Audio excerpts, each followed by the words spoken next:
गर्मी में पुरानी हवेली की ठंडी कोठरी में देवरानी जेठानी का कब्जा। अरे नहीं, कितनी गर्मी हो रही है माँ जी। गर्मी की छुट्टियां पड़े कितने दिन बीत गए, आधी छुट्टियां भी निकल गई, लेकिन हम लोग तो कहीं गए ही नहीं हैं। जैसे गर्मी और जिंदगी छुट्टियों से पहले थी वैसे ही अब है। हाँ माँ जी, अब तो दिल सा भर रहा है यहीं पड़े पड़े। बस अब बहुत हुआ, मैं और यहाँ नहीं रहूंगी। इनको अपने प्यारे बेटों को बोलकर हमें कहीं ले चलो ना माँ, छुट्टियां मनाने। अब इस शहर की हवा रास नहीं आ रही है। अच्छा, अगर इतना ही मन भर रहा है इस जगह से, तो क्या तुम हमारी पुरानी हवेली जाना चाहोगी? पुरानी हवेली? माँ जी, कहीं आप उसी हवेली की बात तो नहीं कर रही हैं जो हमारे पूर्वजों की है, जिसके बारे में हमने आज तक बातें ही बातें सुनी है? हाँ, मैं उसी हवेली की बात कर रही हूँ। चलो, इन छुट्टियों तुम्हें वो हवेली ही दिखा आती हूँ। ज्वाला की बात सुनकर दोनों बहुएं खुश हो गईं। बस फिर क्या था, उन दोनों ने सारी तैयारी की और अगले ही दिन ज्वाला उन दोनों को लेकर अपने बेटों के साथ शहर छोड़कर अपने पुराने गांव की हवेली में चली गई। ज्वाला एक अमीर औरत थी जो शहर में अपने 2 बेटों और बहुओं के साथ रहती थी। ज्वाला का ससुराल शुरू से शहर में नहीं था। वो एक गांव की आलीशान हवेली की मालकिन थी, लेकिन काम के सिलसिले में वो शहर में बसी हुई थी। इन गर्मी की छुट्टियों ज्वाला अपनी बहुओं को गांव में हवेली पर लेकर आई, जिसे देखकर दोनों ही बहुएं चौंक गईं। माँ जी, ये हमारी हवेली है, कितनी बड़ी और आलीशान लगती है। आज तक तो बस इसके बारे में सुना ही था कि हमारी हवेली है, हाँ, जिसको देख भी लिया। अच्छी है ना ये हवेली? पता है, जब मैं शादी होकर आई थी तो इस हवेली में बड़ी रौनक रहती थी, लेकिन धीरे धीरे सभी शहर में आ गए और ये हवेली बेचारी सूनी हो गई। अब क्या इसको बाहर से ही देखती रहोगी? चलो अंदर चलो। ज्वाला की बात को सुनकर मानवी और ईशा हवेली को देखते हुए ही अंदर आई। जैसे हवेली बाहर से दिखने में बड़ी और आलीशान थी, अंदर से वो और भी ज्यादा बड़ी और आलीशान लगी। हवेली की दीवारें लाल थीं और उसमें सारा सामान भी पुराने जमाने का ही था। वहां का फर्नीचर और सारी चीजें लकड़ी से बनी हुई और पुरानी थी, और उस हवेली में बड़े बड़े जंगले खुले हुए थे। कितनी गर्मी सी लग रही है इसमें माँ जी। जंगलों के कर्टन्स गिराकर चलिए एसी चलाकर बैठते हैं। एसी और कर्टन्स? कहाँ है बहू तू? ये पुराने जमाने की गांव की हवेली है, तुझे लगता है कि यहाँ पर कोई एसी होगा? एसी नहीं है तो कोई फैन या कूलर कुछ तो होगा ना। बेकार की बातें मत करो, यहाँ ना कोई फैन है, ना ही कूलर और ना ही एसी। जो है बस कुदरती ठंडक है, समझ आया? अब बातें मत बनाओ। आधी छुट्टियों हम इसी में रहेंगे, तो जल्दी जल्दी से सफाई करो इसकी।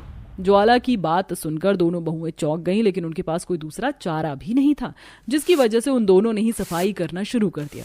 ऐसे ही कुछ देर बाद, माँ जी, मैंने आंगन तो अच्छे से साफ कर दिया है, अब ये हमारे उठने बैठने लायक हो गया है। कुछ और भी साफ करना है क्या? अरे हाँ, अभी तो सफाई शुरू की है। आंगन हो गया तो जाओ अपने लिए कमरे साफ कर लो। पहले जो शुरुआती कमरे हैं उन्हें साफ कर लेना, जिसमें तुम ठहरोगी। पूरी हवेली की सफाई हम धीरे धीरे कर लेंगे। ज्वाला की बात को सुनकर दोनों बहुएं एक एक कमरा अपने लिए साफ करने को चली गईं और उन्होंने सफाई शुरू की। ये भी कोई बात हुई? हम यहाँ छुट्टियां मनाने आए हैं या सफाई करने? इससे अच्छा तो मैं गोवा या कहीं और जाने को बोल देती, कम से कम कुछ एंजॉयमेंट तो होता। ईशा और मानवी दोनों ऐसे ही चिढ़ कर सफाई कर रही थी। काफी देर तक उन दोनों ने सफाई की, जिसकी वजह से वो पूरी पसीने से नहा गई। ज्वाला ने अपने लिए कमरे को साफ किया था तो उसकी भी हालत खराब हो गई, और ऐसे में ही तीनों कमरे से निकल कर आई। बड़ी गर्मी हो रखी है रे, चलो बहुओं थोड़ी सी हवा खाने बाहर ग्राउंड में चलते हैं, वहाँ पेड़ पौधे हैं तो जरा ठंडक मिल जाएगी। ज्वाला के साथ बाहर आकर हरियाली में दोनों बहुओं को कुछ अच्छा लगा, और उसके बाद फिर से दोनों बहुओं ने अंदर जाकर चूल्हे पर सभी के लिए खाना बनाया। ऐसे ही उनका हवेली में पहला दिन गुजरा, और रात को भी दोनों बहुओं में से किसी को भी चैन की नींद नहीं आई। वो गर्मी से परेशान रहीं और सारी रात उनकी करवटें बदल बदल कर ही निकल गई। ऐसे ही अगले दिन भी सुबह होते ही वो सफाई में ही लग गई। मानवी एक कमरा साफ कर रही थी। अरे, इस कमरे में ये कितनी बड़ी अलमारी है। यकीनन उस अलमारी के पीछे भी बड़ा कूड़ा होगा, इसे हटाकर साफ करती हूँ। अरे, ये क्या है? इस अलमारी के पीछे भी कुछ है। ये क्या, एक दरवाजा? ये दरवाजा किस चीज का हो सकता है? जरा मुझे इसको खोलना चाहिए।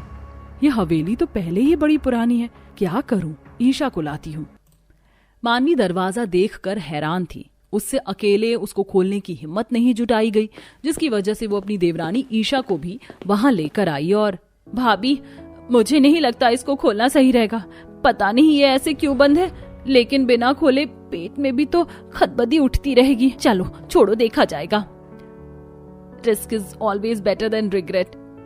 ये तो आपने सुना ही होगा, बाद में पछताने से अच्छा है इसे खोलकर देख लेते हैं। ईशा ने हिम्मत जुटाई और बिना सोचे समझे उसने दरवाजा खोल दिया। दरवाजा खोलते ही वो हैरान हो गई, क्योंकि अंदर भी बाकी कमरों के जितनी ही बड़ी एक कोठरी थी, जिसमें भी एक कमरे की तरह बेड और बाकी सारा सामान था। क्या बात है, इतनी बड़ी कोठरी! अरे वाह, यहाँ तो काफी ठंडक भी है। सही कहा, बिल्कुल एसी की जैसी ठंडक है, जैसे बड़े बड़े एसी चला रखे हों। अरे वाह, मैंने तो सफाई करते हुए इस हवेली के खजाने की खोज कर ली। अब तो आराम से रात को इसी कोठरी में ही आकर सोऊंगी। एक मिनट, क्या बोला आपने भाभी? जरा दोबारा तो कहना। ये मत भूलो कि इस कोठरी की खोज भले ही आपने की है, लेकिन इसे खोलने का साहस तो मैंने किया था ना। नहीं तो भीगी बिल्ली की तरह आप तो घबरा कर पीछे हट रही थी।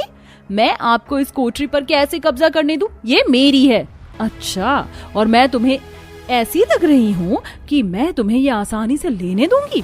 लग तो नहीं रही हो। जानती हूँ कि एक नंबर की लड़ाका हो आप, लेकिन मैं छीन कर ले लूंगी। दोनों देवरानी जेठानी में ऐसे ही बहस होने लगी। उन दोनों की बहसबाजी की आवाज सुनकर ज्वाला ने उन्हें ढूंढा और वो भी कोठरी में पहुंच गई, जहाँ अरे अरे, ये क्या हो रहा है यहाँ? क्यों दोनों की दोनों बच्चों की तरह झगड़ रही हो? माँ जी, इस कोठरी को मैंने खोला था, तो ये मुझे मिलनी चाहिए या इन्हें? शांत हो जाओ, मैंने तुम्हारी सारी बातें सुन ली हैं। मैं तो कभी चाहती ही नहीं थी कि तुम्हें इस कोठरी का पता चले, क्योंकि मुझे पता था कि ये हवेली की सबसे अच्छी जगह है और तुम दोनों इसके लिए झगड़ोगी। लेकिन अब जब तुम्हें ये मिल ही गई है तो क्या ही करें? लड़ो नहीं, तुम दोनों ही इसमें रह लेना। वैसे भी ये काफी बड़ी है, तो 2 लोग इसमें आराम से रह लेंगे, और अब इसके आगे मुझे कोई बहस नहीं चाहिए।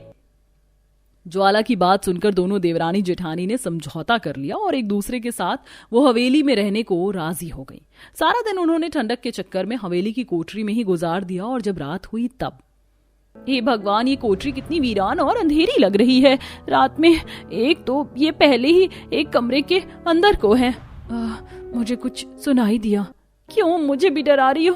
कुछ नहीं है, सब हमारा वहम है। सो जाओ, वरना अगर यहाँ से निकले तो उन्हीं गर्म कमरों में मच्छरों के बीच सोना पड़ेगा। ठंडक के लालच में ईशा और मानवी कोठरी में ही सोई। ऐसे जब सुबह हुई तो मानवी और ईशा ने कोठरी में ताला डाल दिया और तब वो कमरे से बाहर आई। कुछ देर बाद ज्वाला कोठरी में जाने को गई कि तभी, लो कर लो बात, मैं तो जरा सी ठंडक में बैठने को आई थी, लेकिन यहाँ पर तो ताला लगा हुआ है। दोनों जेठानी देवरानी ने कोठरी पर अपना कब्जा कर लिया है। ज्वाला निराश ही वहां से लौट गई। ऐसे ही लगभग हवेली के आए अब 1 हफ्ता बीत चुका था और ईशा और मानवी अभी भी अपने सारे काम हवेली की कोठरी में ही करती थी और अब तो उन्हें उसकी आदत भी बन गई थी। ऐसे ही आज के दिन मानवी कोठरी में शाम के वक्त मोमबत्ती लेकर आई। अभी से ही उजाला कर देती हूँ, नहीं तो रात को मोमबत्ती लाने में बड़ी दिक्कत होती है। कौन है? लंबे बालों की चुड़ैल। रिलैक्स, ये तो बस मैं हूँ, मैं अपने बाल बना रही थी। अरे तो ये तुम हो? मेरी तो रूह ही कांप गई थी कि कोठरी में कोई चुड़ैल आ गई है शायद। ईशा, इस वक्त से कोठरी में ना उजाला रखा करेंगे, और चलो माँ जी बुला रही है, नीचे खाना खाने चलो। मानवी के बोलने पर ईशा भी उसके साथ नीचे गई और दोनों ने टेबल पर खाना लगा दिया। लेकिन मानवी, यहाँ तो खाने में बहुत गर्मी लगती है। मैंने सुना है तुम्हारी कोठरी बड़ी ठंडी है। चलो ना, आज सभी कोठरी में खाना खाएंगे। वैसे भी अब तो कुछ दिनों के बाद हम वापस शहर जाने ही वाले हैं। रहने दे बेटा, कोठरी पर तो इन दोनों ने अपना कब्जा कर लिया है, अब वो हमारी कहाँ। अरे नहीं नहीं, बिल्कुल नहीं, आप ऐसे क्यों सोच रहे हो? चलिए, अगर सभी को कोठरी में ही खाना है तो। हवेली में आखिरी दिनों में सभी ने कोठरी में बैठकर खाना खाया। वाह माँ, ये कोठरी कितनी ठंडी है। इसमें जरूरत नहीं है कि किसी भी कूलर या एसी की लगाया जाए, ये तो अपने आप में ही बर्फी खाना है। हाँ देवर जी, लेकिन फिर भी हम आपको इसमें नहीं सोने देंगे। ऐसे ही परिवार में खट्टा मीठा सा मजाक हुआ और फिर वो दिन भी आ गया जब छुट्टियों का अंत हुआ और सभी गांव की हवेली को पहले की तरह ही बंद करके वापस अपने शहर लौट आए। लेकिन कोठरी और हवेली की यादें जिंदगी भर को परिवार के दिल में ही जगह बना गई थी। शहर आकर सभी ने पहले की तरह ही अपने शहरी कामों को अंजाम दिया और वापस से सब कुछ पहले की तरह ही नॉर्मल हो गया। एक गरीब घर की लड़की निशा बहुत अरमान लेकर अपने मध्यम वर्ग परिवार में आती है और आज उसकी पहली रसोई होती है। सब लोग ससुराल में कितने अच्छे हैं। पहले मैंने गरीबी की ज़िंदगी जी, लेकिन चलो यहाँ पर थोड़ी अच्छी चीज़ तो है, कूलर भी है, अच्छा अच्छा खाना भी बन जाएगा। मैंने तो सोच लिया आज अपनी पहली रसोई में सबको यही खिलाऊंगी बनाकर, पूड़ी, कचौड़ी, रायता, हलवा और मटर पनीर। बस कढ़ाई चढ़ा दूँ। मटर पनीर और बाकी का व्यंजन बनाने के बाद वो कढ़ाई गैस पर चढ़ाने जा रही थी कि सास अंबिका, अरे अरे बहू, ये तो क्या कर रही है? सब्जी तूने बना ली, फिर कढ़ाई में क्या करेगी? अरे माँ जी, पूरी कचौरी भी तो बनानी बाकी है, सब तो मैंने तैयार कर दिया, आप बस मुझे थोड़ी देर दीजिए, मैं खाना लेकर आती हूँ। अरे बहू, एक बार को पूछ तो लेती, कढ़ाई हटा दे, हम में से कोई भी पूरी नहीं खाएगा, हम सब रोटी खाते हैं, तो तू सबके लिए रोटी बना दे, और ये आटा भी बहुत कम है, थोड़ा आटा और लगा ले। अरे माँ जी, आज मेरी पहली रसोई है, मैं आप सबको रोटी बनाकर कैसे दे सकती हूँ, इसलिए पूरी बना रही हूँ।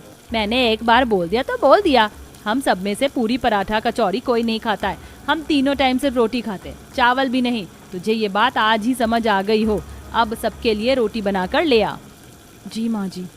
हद है, मैंने सोचा अपने बड़े से ससुराल में आई हूँ, घर पर भी गर्मी में रोटी खाती थी, ये सब खाने को नहीं मिलता था, और यहाँ पर भी माँ जी तीनों टाइम रोटी खाने की बात कर रही हैं, चावल भी नहीं। अब गर्मी में रोटी बना बना कर तो मैं परेशान ही हो जाऊंगी। कोई बात नहीं, ये सब तो मुझे अब करना ही होगा। बेचारी निशा और आटा लगाकर रोटी बेलने लगती है और एक एक करके घर वालों को खिलाती है कि घर वाले तुरंत सारी रोटी खा जाते हैं। वाह बहू, तुमने मटर पनीर की सब्जी तो बहुत ही अच्छी बनाई है, रोटी कम पड़ गई है। जरा और लेकर आओ। हाँ निशा, तुमने खाना सच में बहुत अच्छा बनाया है, और लेकर आओ। सुनो निशा, मेरी रोटी पर ना घी मत लगाना। जी जेठानी जी, बस अभी लाई। कैसे ससुराल वाले इतनी सारी रोटी बना दी, अभी तक किसी का पेट ही नहीं भरा। आटा खत्म हो जाता है। निशा और आटा मारकर फटाफट रोटी बनाकर ससुराल वालों को खिलाती है और पहली रसोई में उनसे शगुन पाती है।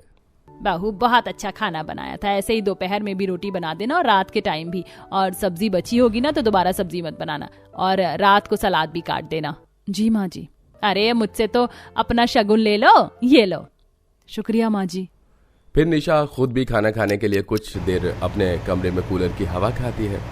बाप रे, पहले टाइम की रोटी बनाने में मेरी ऐसी तैसी होगी, इतनी गर्मी थी क्या बताऊं, लेकिन यहाँ कूलर के सामने मुझे थोड़ा अच्छा लग रहा है। कुछ देर बाद निशा दूसरे टाइम का खाना बनाकर ससुराल वालों को खिलाती है, और फिर तीसरे टाइम भी रात को रोटी बनाते बनाते निशा पूरी पसीने में हो गई थी। हे भगवान, इस रसोई में कितनी गर्मी लग रही है तवे के सामने, ऐसा लग रहा है आज मैंने एक दिन में 10 दिन की रोटियां तो सेक ही दी हैं, ऐसे कैसे चलेगा। भाभी, सब रोटी के लिए बाहर बैठे हुए हैं, आपने खाना बनाया नहीं क्या अभी तक? नहीं, बस खाना बन गया है, गर्मी बहुत हो रही है ना, इसलिए टाइम लग गया। अब तीसरे टाइम की रोटी भी ससुराल वालों को बनाकर खिला देती है। ऐसे ही वक्त गुजरता है। निशा ससुराल वालों को गर्मी में तीनों टाइम रोटी बना कर देती है, जिससे वो बहुत ज्यादा परेशान हो जाती है।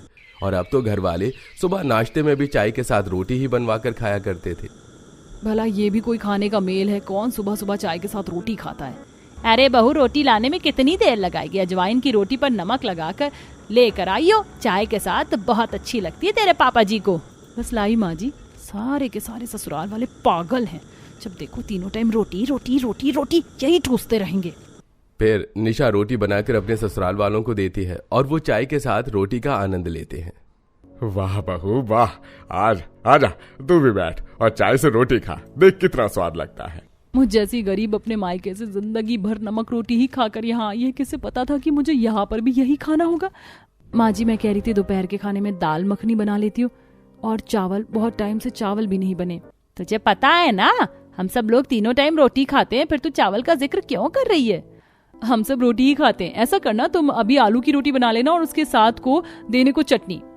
हाँ बहू, ये तूने बिल्कुल ठीक कहा। निशा बहू, यही बनाना। माँ जी, आलू की रोटी अच्छी नहीं लगेगी, आलू के पराठे बना देती हूँ ना। माँ और भाभी जो कह रहे हैं तुम वही बना दो, अपनी तरफ से कुछ मत बनाओ, तुम्हारी वजह से पूरा परिवार भूखा थोड़ी रह सकता है, और पराठा खाकर पेट खराब हो जाएगा। तुम्हें तो पता है आजकल के रिफाइंड तेल कैसे आ रहे हैं। जी ठीक है। सुबह की रोटी चाय के बाद दूसरे टाइम में निशा आलू की रोटी और चटनी बना देती है। चटनी पीसने में भी निशा के पसीने छूट जाते हैं। और फिर तीसरी टाइम में निशा अकेले खाना बनाती है। उसकी जेठानी नंद कोई भी उसकी मदद नहीं करता था, साथ ही वो घर के बाकी काम भी करती थी। अकेले पूरे घर की रोटी बनाकर और घर को संभाल कर निशा की तबीयत भी धीरे धीरे खराब रहने लगी थी। शाम को 4 बजे उसका जेठ अरविंद घर जल्दी आ जाता है, तब जेठानी घर में नहीं होती। अरे निशा, लगता है तुम्हारी जेठानी घर में नहीं है। मुझे भूख लग रही है, मेरे लिए 7-8 रोटी बना दो, और कल रात की बची हुई सब्जी होगी ना, वही दे देना। जी कल रात की सब्जी तो माँ जी ने खा ली थी। तो ऐसा करो, प्याज, खीरा, टमाटर, हरी मिर्च, नींबू, इन सबको सलाद बनाकर रोटी से दे दो। ये खाने से भी मेरा पेट भर जाएगा। जी जेठ जी लाती हूँ। गुस्से में निशा आटा लगाकर रोटी बनाने लगती है। बहुत होती है, इस घर में कोई भी नहीं है क्या जो मेरा दुख दर्द समझे। अब तो दिन पर दिन इतनी गर्मी बढ़ गई है कि 2 मिनट में इंसान पसीने में भीग जाता है रसोई में। जेठानी जी भी नहीं है। अभी दोपहर की रोटी बनाकर बैठी ही थी कि जेठ जी को भी घर पर अभी टपकना था। फिर निशा अपने जेठ को खाना देती है। ऐसी गर्मी में सब लोग परेशान होते हैं, लेकिन फिर भी रोटी खाना नहीं छोड़ते। घर के सारे लोग ज्यादा मात्रा में तीनों टाइम रोटी खाकर मोटे होने लगे थे। वहीं बहू सूख कर कांटा हो चुकी थी। एक दिन घर पर कुछ मेहमान आते हैं, जबकि मेहमानों के लिए भी रोटी बनवाकर उन्हें परोसवाती है। अरे अंबिका, इतनी गर्मी में तूने बहू से रोटी भुजिया बनवाई है? हाँ तो क्या हुआ, अगर पूरी पराठे बनवाती तो उसमें टाइम लगता। मेरी बहू को रसोई में गर्मी लगती है और तुम लोगों को खाने में गर्मी लगती। तुम लोग देख रही हो ना बाहर कितनी तेज धूप हो रही है, इसीलिए मैं रोटी बनवा देती हूँ और हम सब भी रोटी खाते हैं। देख रहे हो विकास जी, हम इतने सालों से पहली बार घर पर आए और ये बेशरम कंजूस लोग हमें रोटी भुजिया खिला रहे। अरे इससे ये भी नहीं हुआ कि साथ में रायता ही दे दे इस सूखे खाने को निगलने के लिए। इनकी तरह इनकी बहू भी कंजूस निकली। 2 पूरी बनाकर दे देती तो कौन सी रसोई में पिघल जाती। क्या कहूँ, हिम्मत चाहिए सूखी रोटी परोसने के लिए भी किसी मेहमान को। मैं तो अपनी जिंदगी में कभी ऐसा नहीं कर सकता। हे भगवान, बुआ फूफा जी मेरे ससुराल वालों की वजह से मुझे भी कंजूस बोल रहे हैं, जबकि मैंने माँ जी से कहा था माँ जी आज तो पूरी बनाने दीजिए, लेकिन नहीं, माँ जी मानी ही नहीं। बेइज्जती करा कर ही मानी है। सच में मैं तो तंग आ चुकी हूँ ससुराल वालों से। अरे विकास जी, गोमती और रोटी खाइए ना, 1 और 2 से क्या होगा। बस भैया रहने दो, जितनी खातिरदारी करवानी थी हो गई। मेरा मतलब हमने खाना खा लिया, अब चलते हैं। और एक बात, आप लोग इतने भी गरीब नहीं है कि रोटी खिलाने पर आ जाओ। इस बात का ताना देकर वो दोनों चले जाते हैं। अरे अंबिका, ये गोमती क्या कहकर चली गई। नहीं पापा जी, जो आप लोगों ने किया बस वही तो कहा है, माफ कीजिएगा। पर आप लोग इतने बेशर्म और कंजूस हो गए कि आपने रोटी खाने के चक्कर में दूसरों को भी जबरदस्ती रोटी खिला रहे हैं। बुआ फूफा जी पहली बार हमारे घर आए थे, कम से कम उनके लिए तो आप अच्छे व्यंजन बनवा देते, लेकिन माँ जी आपसे वो भी नहीं हुआ। इसीलिए बुआ जी जाते जाते ताना मार के चली गई। रहने दे बहू, अपने मन से कुछ भी मत कह। और हाँ, आज रात को तुझे अलग से रोटी बनाने की जरूरत नहीं है। दिन की रोटी को छौंक देना और सुबह की सब्जी को हम उसी में मिलाकर खा लेंगे। आप लोग नहीं सुधरने वाले। अरे माँ जी, कभी तो दाल चावल भी खा लिया करो। आप सब खा खा कर मोटे हो गए हो।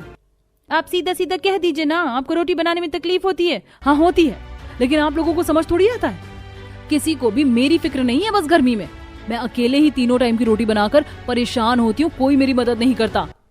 बस निशा, अपने कमरे में जाओ। ससुराल वालों के सामने निशा और मोहित में भी बहस हो जाती है। वहीं गुजरते दिनों में निशा 3 वक्त की रोटी बनाकर ससुराल वालों को खिलाती है, जिससे घर वालों को अलग अलग दिक्कतों का सामना करना पड़ता है। तबीयत खराब हो जाने पर पूरा परिवार अपना टेस्ट करवाता है, जहां डॉक्टर्स रिपोर्ट देखकर बताते हैं।